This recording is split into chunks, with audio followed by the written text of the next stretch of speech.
Yo guys, what's going on? Ace is here today with another video. In today's video, I wanted to hop on here and talk about Warzone specifically because we already know the Call of Duty franchise right now is struggling. It is not doing well at all, which is a shame because Black Ops 6 on paper is an absolutely amazing game and I love it. It is so much fun, but I haven't played it in months now because of the insanely high skill-based matchmaking, the EOMM, if you want to, just say it's all engagement optimized matchmaking, and the plentiful amount of issues and bugs that riddle Black Ops 6. Black Ops 6 is such a fun game on paper. I love the omnidirectional movement, but at the end of the day, it's kind of unplayable.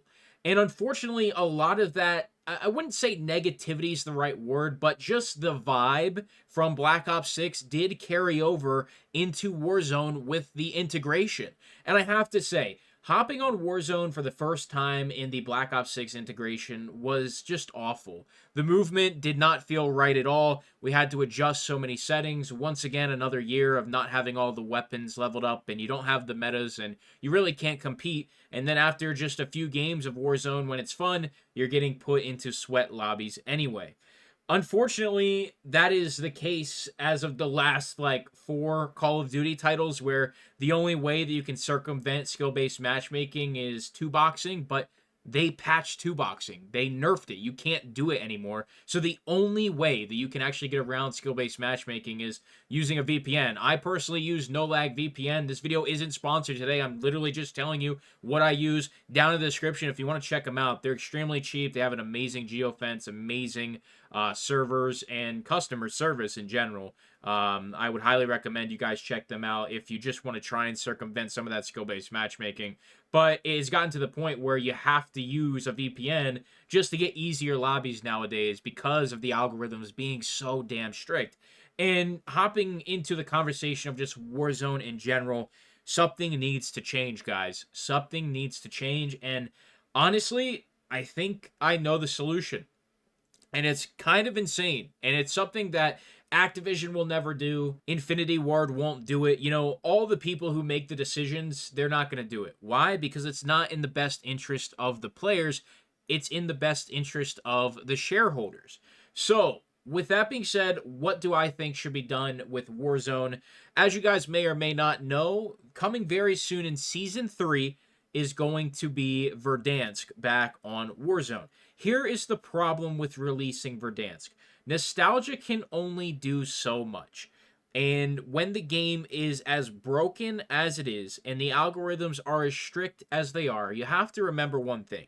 That we were playing on Verdansk well into Modern Warfare 2019, but it wasn't before all the strict SBMM changes. The really strict SBMM started to kick in around Season 4, Season 5 range of Modern Warfare 2019. So we had a really good amount of time of low SBMM. Now, there was probably algorithms in place, but they were not strict. They were not ramped up. So when we bring back Verdansk for this Black Ops 6 season, it's really only going to do enough to get players back on the game to try it.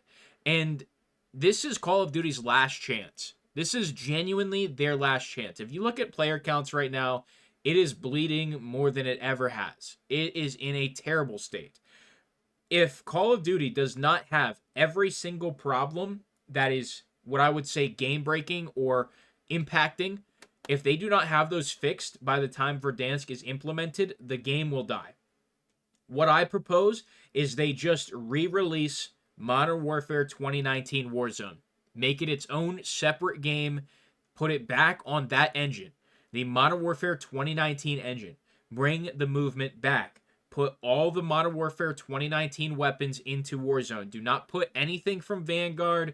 Don't do any crossovers from Caldera. Don't do, no Warzone 2, no Warzone 3, nothing, guys.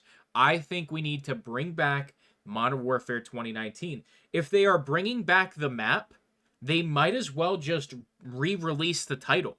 I think if they really wanted to capitalize and start fresh and start over, as Jack Frags mentioned in his recent video, which this video is largely inspired from, it was a phenomenal video from Jack Frags. The t-shirt analogy he used was top class. It was top tier. It was amazing. We are so over the abuse from Activision. I really wouldn't put too much of the weight on the studios. Sledge, Treyarch, Infinity Ward. I gotta say, IW's made some really questionable decisions, but at the end of the day, they still gave us a great experience in 2020. So I think if you want to save this franchise, I think Warzone and re-releasing Verdansk, I say scrap the Verdansk from the Black Ops 6 integration Warzone 3 thing we have now. Scrap the 150 plus weapons.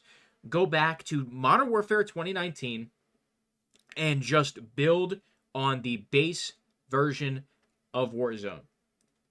Let's think. Fortnite has been largely the same. Yes, there has been a ton of changes, new maps, new modes, new everything, but Fortnite at its core is largely the same. And I do believe there's been movement changes and animation changes to the actual character models running over in Fortnite. And I'm sure the same thing has happened over in PUBG. And, even games like Apex Legends, all these battle royales, they have not drastically changed the overall picture and the overall image is the wrong word, but I hope you guys know what I'm trying to get at. The just like environment of the kind of game we're playing. Like when we're going to extremely fast paced to extremely slow and then clunky, and then some things get fixed, and then we have omnidirectional movement where everything doesn't feel right and it feels clunky again. It's just the movement itself is constantly being changed. It's like you're playing a new game every year, and we don't want that. We do not want a new game every year. Well, maybe we do for multiplayer Call of Duties and campaigns and stuff, but we don't for Warzone.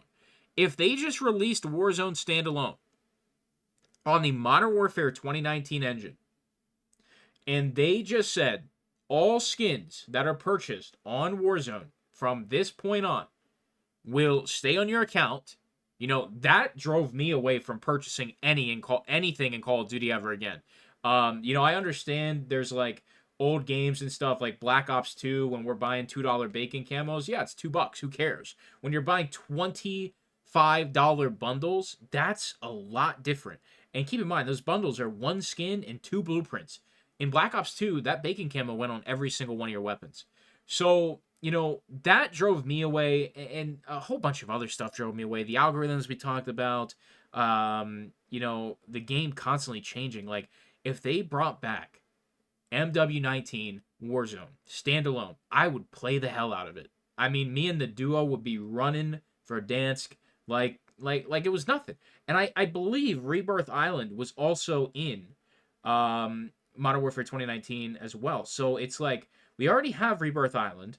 We're bringing back Verdansk, but you want to keep it on the engine that everybody hates. I don't quite understand the thought process. Just put us back on the old engine, Like, I don't really understand how decisions are made, because all of us are screaming, like, we're basically drowning, and Activision is just looking at us, and they are using the life raft or the life preserver, the ring, the little rings, the life rings. They're using it as a fucking hula hoop. Like, they're just dancing in front of us using our life ring as a hula hoop while we're in the water drowning in microtransactions and issues and problems and bugs and algorithms. I don't quite understand how we got here. And the fact that Activision and all the higher-ups refuse to read the room. And what's even worse, and this is where we're going to end this video. We're not going to make this a super long rant. What makes it even worse is Microsoft purchased Activision. Microsoft holds the power. And the fact that they have always been kind of the for the player and player first, the fact they have done nothing really shows how manipulative the Call of Duty algorithms are and how much money they really got to be making to not change anything when all of us hate the goddamn game. I'll see you guys in the next video. I'm out.